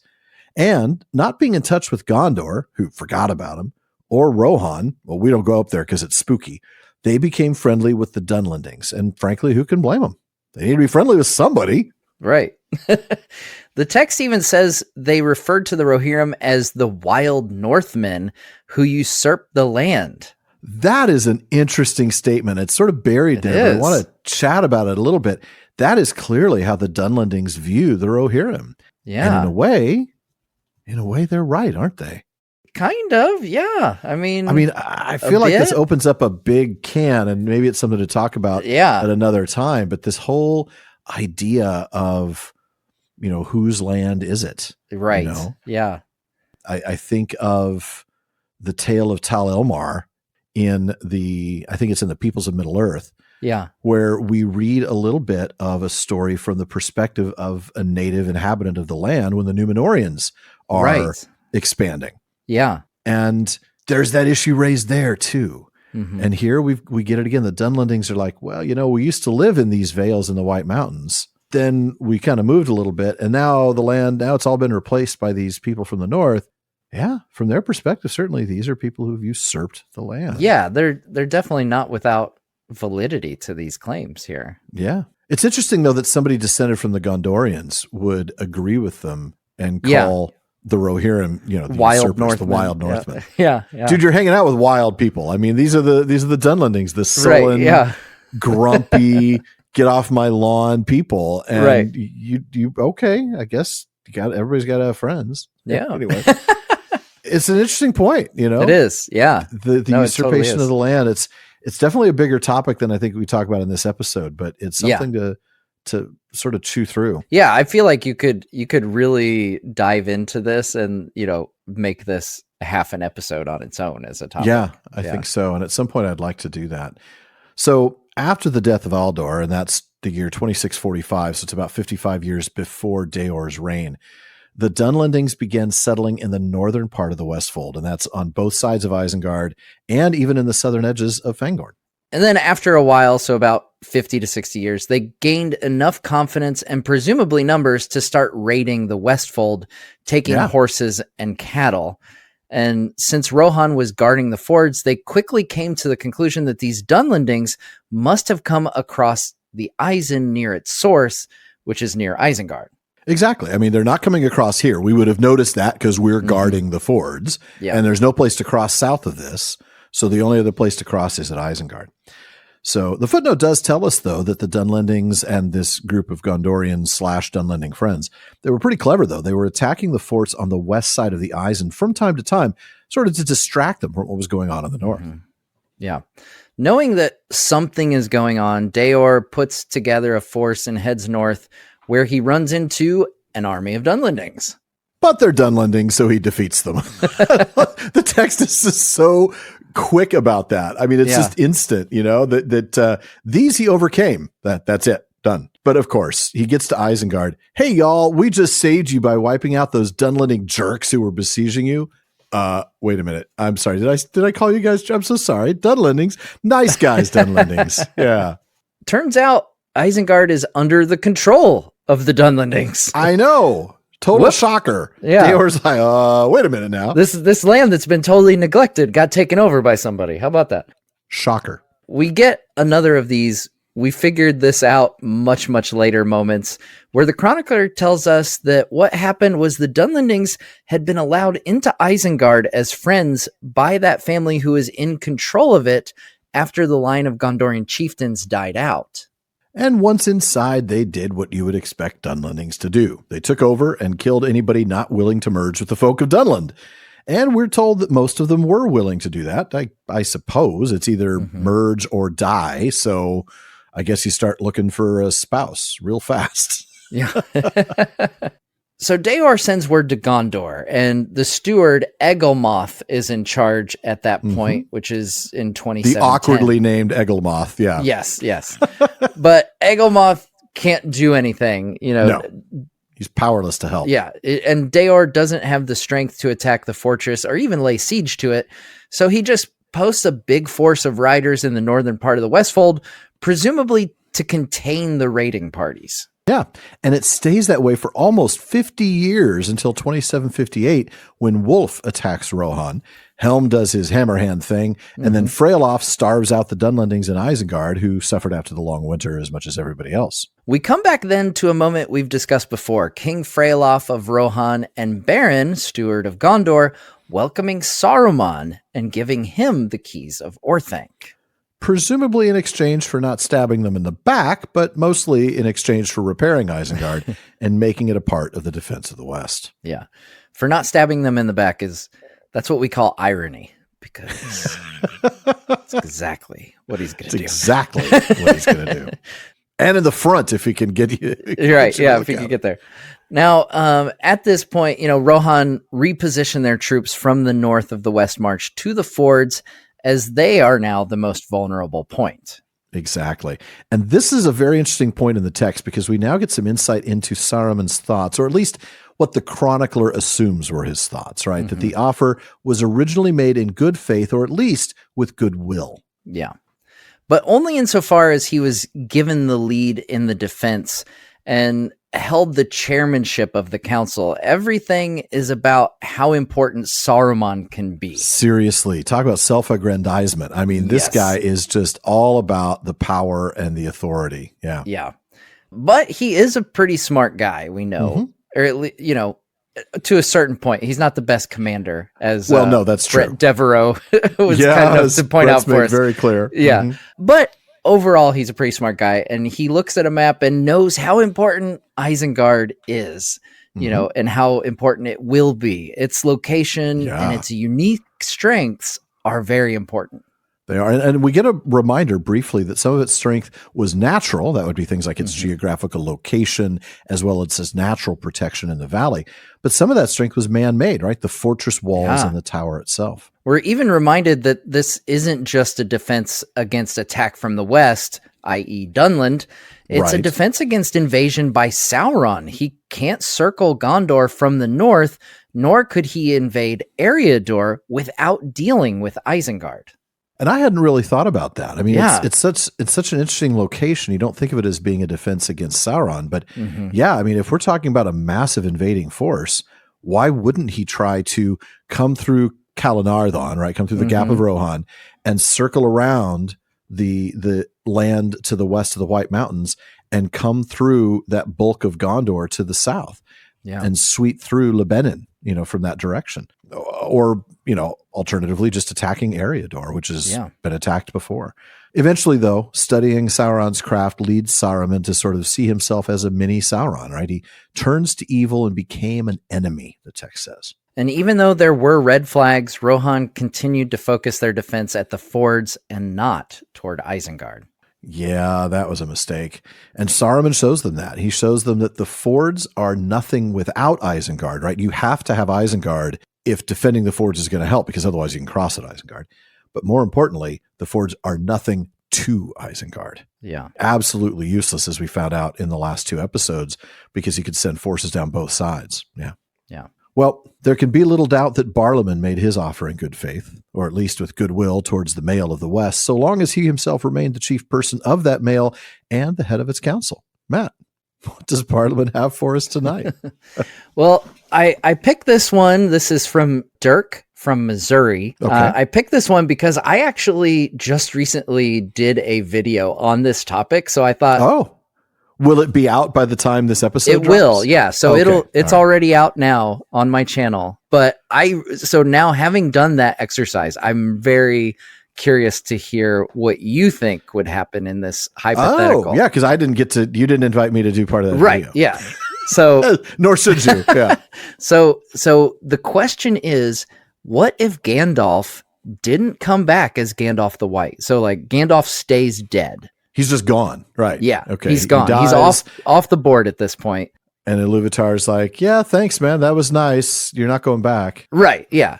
Okay. So Iluvatar just, he stays on the sidelines, doesn't get involved, and we have no Gandalf the White. Oh, wow. Let's see. I guess we'll start in chronological order because what does he do? He comes back. He is carried by the eagle to Lorien, where he gets clothing because he's naked, as well as a new staff, apparently. Follows the company at that point. I'm trying to think of his first interactions with the company. His first physical interactions with the company when he encounters Aragorn, Gimli, and Legolas and Fangor. Yeah, yeah. And that's a pretty big moment. But my mind goes back to a moment before that when Frodo's atop Amon Hen. Yep. And Boromir's tried to take the ring, and he runs up to the top, and he puts the ring on. And we get that really cool description of how he can see like armies in motion. He could see all these things. And then he hears, "Fool, take off the ring." But then he hears, exactly. He hears Sauron first, and then he hears Gandalf telling him to take it off. Yeah. And it was very, very close call. If he doesn't take off that ring, and I don't think he does without hearing Gandalf's voice. No, he doesn't. I don't think he does. I think it's all over but the crying right then and there. So this is how I purposely structured my video to reveal that last because Of course you did. Yeah, because I was like, here's how all these events play out. By the way, none of them matter because Frodo's screwed. Yeah, Frodo messed it all up. So I immediately, when I got to that part of the reveal, I think Sauron immediately dispatches ring wraiths. Oh yeah, all the winged fell beasts. Yeah. And Amon Hen is less than half the distance that Isengard is. And so I went back and did all the math and everything. Yeah. Because Gandalf tells us that it would take a few hours for a Nazgul to fly from Barad-dûr to Isengard. Right. To that little hill that we're on when Pippin takes a look yeah. So we're talking like an hour and a half and the Nazgul are there. Dol Baran, I think, is the name of that little hill. Yes. Yeah. Dol Baran. Yeah. And so we're talking like an hour and a half, and there's Nazgul at Amon Hen searching. Like, that's a small area. He's not getting very far. And like, keep in mind that what happens immediately after this, they get lost in Emyn Muil. Like, they're just in Emyn Muil, kind of SOL navigationally speaking. They are. I mean, if he even makes it across because I think you're right. Frodo would still do.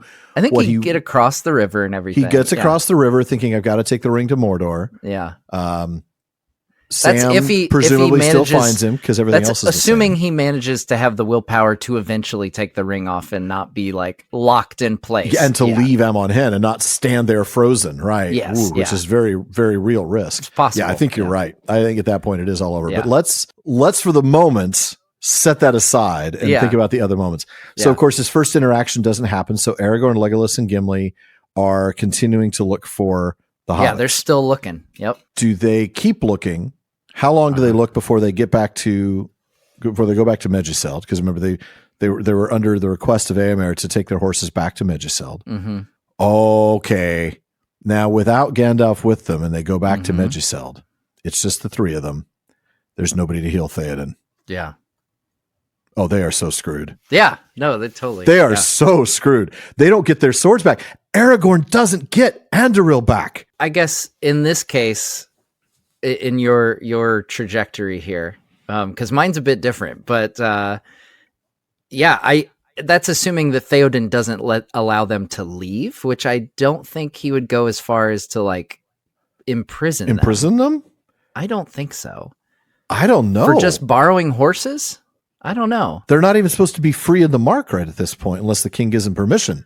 They were given that permission from Éomer, even though Éomer's, I don't know if propriety-wise, we're not supposed to let people run free until the king is like you can't be here unless the king gives his approval. Right. So I don't know. And because the king is under the influence of Grima, it's almost like we set Théoden aside completely because it's more like, does Grima let them go? Yeah. Yeah. Let's assume Grima lets them go because he wants them out of here, right? He doesn't want to risk that Aragorn might rescue Théoden. Yeah. Right. He doesn't want to risk that. So he says, get out, and they have to leave. So now you're assuming too, like, because the timing, the one thing that I ran into as I was crafting this is the timing is very tight on these things. It's very tight. Like, you're talking about, do they even get to Edoras in time? Yeah. See, that's what I'm thinking is like, because if they search even for an extra day. Yeah. Then they don't make it back in time. Yeah. Next thing you know, like the host of Saruman's Isengard is. Yeah. And so here's my, obviously, like if people really want to like see my video on it, I go into like all the crazy detail. Oh yeah. We'll put a link to it in the show notes. Yeah. But I actually have Saruman's army marching and like totally wiping out whatever small resistance there is at Helm's Deep. I don't even know that they bother attacking Helm's Deep. I think they leave a detachment to neutralize Helm's Deep, right? Because that's a defensive force, not an offensive force. Right. And the whole point of the deep of the fortress there is to have a force there that can then disrupt supply lines, attack from the flank. So if instead you take a detachment of troops, let's say a couple thousand Uruk-hai, you got 10,000, you put 2,000 there along the dike. And then you can keep rolling. You can keep the people in Helm's Deep. They're not going to be able to break the supply lines or attack your flank. You then attack Edoras with the remaining 8,000 troops. Yeah. And Edoras is gone. Yes. Yeah. Oh my goodness, you're right. Aragorn, Legolas, and Gimli get there and they see the smoke rising and they're like, Yeah. let's just go. Yeah. Yeah. There is no more Edoras to return these Right. horses to. So they head straight to the Pelennor. Well, they either do that or because I think maybe Legolas, Aragorn, and Gimli do track Merry and Pippin all the way to Isengard and come. Yeah. But they come like it's still a field of victory for the Ents. So that's true because Pippin and Merry. So they're there, and who comes looking for Aragorn in those lands? It's the Grey Company. So they still meet the Grey Company. Do they though? I mean, it was almost a random find that they encountered the Grey Company. Well, that's true. Does the Grey Company, which is I don't know. 30 amazing riders, but if they encounter those 10,000 Uruk-hai, they're toast. Yeah. Oh, yeah, for sure. Yeah. So do they find... But I think the timing works out where the army stays ahead of them. I think you're right. Okay. And so then it becomes like you've got all these orcs. So the thing I wrestled with was like, is Wormtongue so... Because we see like Théoden isn't without following he still propriety. He has some, it's not as bad as like in the movies where it's a total exorcism possession thing. So I think word gets there that there's an army marching on Edoras, and I think he has enough agency to retreat to Dunharrow. That makes sense. I think. Okay. I think it's, you could debate it either way. Yeah. Like, okay, let's assume he does. Dunharrow would be a very difficult place to sack. Yeah. Yeah. I mean, remember the path up there is that winding, narrow switchback road. It definitely makes the more interesting story than like the slaughter of Edoras. That's true. The slaughter of Edoras is over in like 2 or 3 days. If it's the siege of Harrowdale or the siege of Dunharrow, wow. Because whatever troops he has up top are safe for a very long time because the orcs can only come up in essentially single file, maybe 2 or 3 abreast, but very, very small. And then up that switchback road, they would be vulnerable to archers. There's no other way up there. Yeah. But then what happens if Aragorn, Legolas, and Gimli, after encountering the Grey Riders, say, okay, let's go through the paths of the dead. That's where I they get the message from Arwen, right? Yeah. Take this, or they get the message from Elrond, take this road. And he goes, yeah, okay, I know how to get there. Let's go. And they go and they come into the back of the army. 10,000 Uruk-hai. Right. And they're like they're busy here. What do we do? They're busy here. They're a bit busy. It's occupied. So in that case, I think your call is very important to us. And, you will be issued into the paths of the dead in the order in which you were received. You were currently number 9,174. Now, where the only hope that they have at that point, I think, is if they actually encounter Erkenbrand along the way. Ooh, yes. And maybe can break the siege. And join with Erkenbrand and can break the siege. And that's where I went with it. Maybe. I don't know if that's enough force because I think Erkenbrand only has like 1,000 on foot, right? I think it's just 1,000. And that's against a force of 10,000? They are mounted though, aren't they? Aren't they? No, I think they're infantry. They're mounted in the films, remember? Oh. Yeah, that's kind of one of the big distinctions is it's not Éomer on horseback, it's Erkenbrand on with foot soldiers. But even if they're mounted, well, you could maybe scatter them, but 1,000 to 10 an outnumbered 10 to 1. It's a bit more open land, I think. The valley of Harrowdale, maybe. No, that's the thing. I think it's tight quarters compared to. I think infantry is actually going to be better there than cavalry, but I don't think the numbers are in their favor. But maybe they have that chance. I don't know. Yeah, you wonder, does Aragorn at that point just say, "Forget the paths of the dead, let's go. Let's just go to Gondor. Let's just ride." They'll ride along the northern edge of the White Mountains, right through Anorion. Oh boy. Well, of course, let's be honest. It doesn't matter. They're going to get to Gondor. The siege of Gondor is underway. There's no Rohirrim to come and save the day at the Battle of the Pelennor. Gondor falls. Minas Tirith falls. Aragorn's the king of nothing. Yeah, of nothing. Yeah. Yeah. And the Witch King, when he shows up after Gron knocks the gates down, he just comes in and leads the party. There's nobody to stop him. Oh, man. Like I said earlier in the episode, basically you change anything and nothing good Everything comes changes, of it. yeah. Yeah. Nothing Because good even comes the of army of the dead is still cursed and not able to rest because Aragorn hasn't been able to come, unless we go with your version where they break the siege and still get in there. Yeah. I don't think they do. I don't think 1,000 infantry are going to take out 10,000 Uruk-hai. No.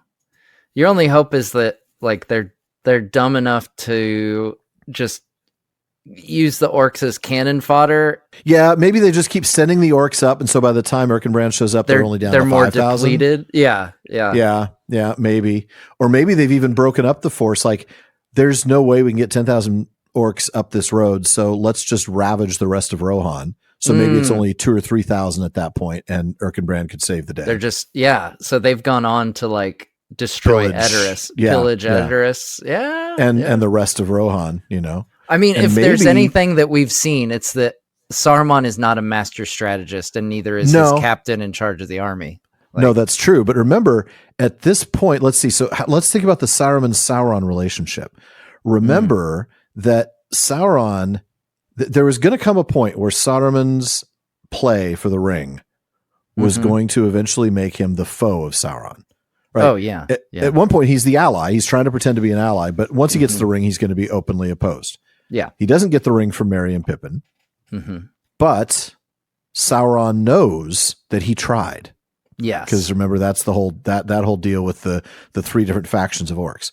So now Sauron knows that Saruman is his enemy. Yeah. Does Saruman try to prove his loyalty, quote unquote, because he doesn't know that Sauron knows this, by sending his orc army after they pillage Edoras and drive the king up to Harrowdale? Like send him on down to Gondor? Does he leave like the largest? Does he leave like enough to keep them there, like a couple thousand troops at the base of the hill, so they can't come down any more than they could go up, and then send the rest of his troops on to Minas Tirith? I think he might. Maybe. I think he might. Boy, that just accelerates the end of everything. Yeah, it really does. But like you said, it doesn't matter because Frodo's hosed. Yeah. The beauty of it, it's like, I totally botched the Erkenbrand being cavalry versus infantry. But at the end of the day, the video's already out. Yeah. But at the end of the day, like at the end, it's all the same result because Sauron has the ring. Like Sauron gets the ring from Frodo, and it just doesn't matter. There's no way that, like, after pinpointing his exact location and having winged Nazgul at his disposal, like the latest that a Nazgul is getting there is in 2 hours. And there's going to be several of them this time, right? He'll send them all. So they'll be able to 100%. triangulate his location, and he's toast. And he's also sending out armies from the Black Gate at that point. Companies. And if they're in the Emyn Muil, it's not very far away. They're going to be there in a day. Yeah. And like I said, Frodo and Sam are like not good at navigating through these lands. Not. So it's like they're not going to be making a speedy escape from Amon Hen. No, through the Emyn Muil. The Emyn Muil is the end of their journey. Yeah. And it's the end of Middle-earth.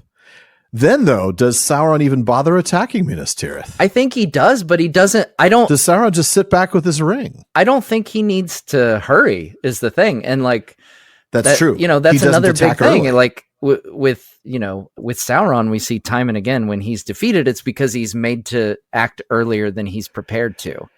That's right, because think about it. He attacks early because he has seen Aragorn in the Palantir. Exactly. And Pippin in the Palantir. Yeah. But he's not going to see... he will still see them in the Palantir because the Ents still defeat Isengard. Yeah, but Wormtongue's not there to throw it out the window. You're right. So there's no Palantir. Yeah, there's no Palantir. Yeah, Aragorn doesn't see... So Sauron doesn't see. He's not led to attack early. Yeah. So he just, at that point, he's got the ring. He is free He takes his time, builds that army until it's an unstoppable force. Yeah. And even then, even if Aragorn somehow eventually gets to the Stone of Eric, and it's like it's not going to be enough. It's not going to be enough. Yeah. No. The just the vast numbers that Sauron is going to send over. And I mean, we know, obviously that's another big difference from the films and the books. Is the Army of the Dead doesn't actually No, they don't get to slaughter. Minas Tirith. Like it's like fear. Their whole thing is fear. And there's something to be said about that. We talked about that. I think I did that chapter, I think with James Tauber when we did it in season 6. And then I think Don and I talked about it as well. I remember having conversations with Don Marshall on this, on the show. We were talking about whether the army that had any physical power. Yeah. I still think that they did. I don't know that they necessarily needed to use that power. Yeah. But you remember the son of Brego who went into that place. We read in one of the extra writings, one of the drafts, that his legs were broken. So I felt like, to me, that was evidence that these spirits, these ghosts, have the ability to interact with the physical world. Yeah. So the only thing is, like you said, fear is enough that they don't even have to interact with the physical world. Yeah. But of course, they don't go to Minas Tirith either. Aragorn basically uses them to clear out Pelargir so he can take the Black Fleet and go up the river. They're dismissed then. They never make it to the capital. Right. Oh, yeah. Well, and here's the question, too, is like, we know the power that, obviously, the Witch King with the Barrow-wights, and then Sauron with, things like werewolves and stuff. Like, there's power that he has over spirits. Like, yes, is Sauron with the ring enough to just whisk away the army of the dead? If he's present. I mean, if they were to use the army of the dead to try to, let's say, siege Barad-dûr, yes. Right. I don't think they have any power over Sauron. Yeah. But I don't think he's going to be able to stop them if he's in Barad-dûr and they're in Pelargir. Oh, yeah. No. Or even in Minas Tirith. My thought was, like, if they do come to Minas Tirith. If they come to Minas Tirith and the Witch King is there, that might be interesting. Even that would because be the Witch King has power. He's the one who basically woke up all the spirits in the Barrows. The Barrow-wights, yeah. Yeah. So and he's the one who sent the spirits there in the first place from Rudauer and Angmar.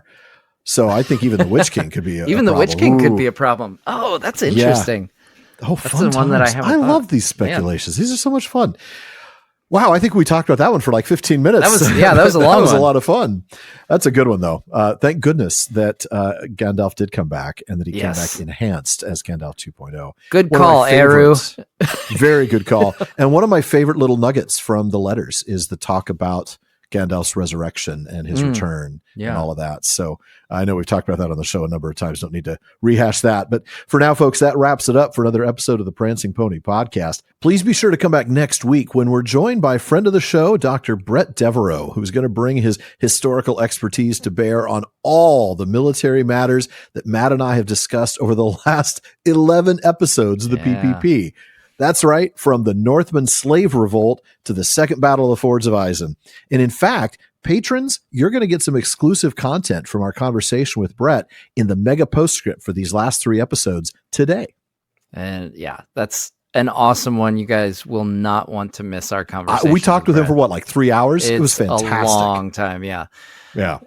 As always, Alan and I want to thank the members of Team PPP, editor Jordan Rannells, Barlaman Becca Davis, social media manager Casey Hilsey, event and Patreon community coordinator Katie McKenna, graphic artist Megan Collins, and website guru Phil Dean. And please take a minute to check out the prancingponypodcast.com. It's where you're going to find show notes, outtakes, Prancing Pony ponderings, and our online storefront where you can get PPP merch featuring all the great episode artwork that Megan's been doing for the PPP since the start of Season 8. You'll also want to visit our library page. The Prancing Pony podcast is, after all, a podcast about the books, so if you're interested in a book we've mentioned on the show, you'll find a link for it in our library. We do get a small amount of compensation when you make your purchase, and we thank you for that. And we also want to thank our patrons at the Kierdan's contribution tier. I'll start with DeMay in Alaska, Chad in Texas, Lance in New Jersey, Paul in Colorado, Joseph in Michigan, Kathy from North Carolina, Carlos in California, Brian in the UK, Jerry from Washington, Joe in Washington, Erwin from the Netherlands, Ben in Minnesota, Anthony in Texas, Zaksu in Illinois, Sarah in New Jersey, Joshua in Massachusetts, Lucy in Texas, Keith in Alabama, and Erica in Texas. There's also Carson in Oklahoma, Vivian in California, James in Massachusetts, Ann in Kentucky, Sean in New Jersey, Mason in California, Maureen from Massachusetts, Olivia in London, Robert in Arizona, Nick in Wisconsin, Lewis in South Carolina, Thomas in Germany, Craig in California, Bailey in Texas, Kevin in Massachusetts, Julie in Washington, Bruce in California, Joe in Maryland, Nathan in Arizona, and Kevin in Pennsylvania. Thank you all so very much for your support. Indeed, thank you. Make sure you don't miss any episodes of the Prancing Pony podcast. Subscribe now through Spotify, Apple Podcasts, Amazon Music, or your favorite podcast app. And one last thing as always, don't forget to send your thoughts, comments, and most of all, how you'd organize the Rohirric military command structure to Barliman at theprancingponypodcast.com. And if you want your voice literally heard, well, just send us audio of your question. Visit podinbox.com/prancingponypod and record your question for us. Please be sure to still email the question to Barliman, though. Even though Barliman's been a lot more reliable lately, there's still a lot of mail to sort through. We'll try to get to you just as soon as we're able. As always, though, this has been far too short a time to spend among such excellent and admirable listeners. But until next time. This is the end. We are going. We are leaving now. Goodbye.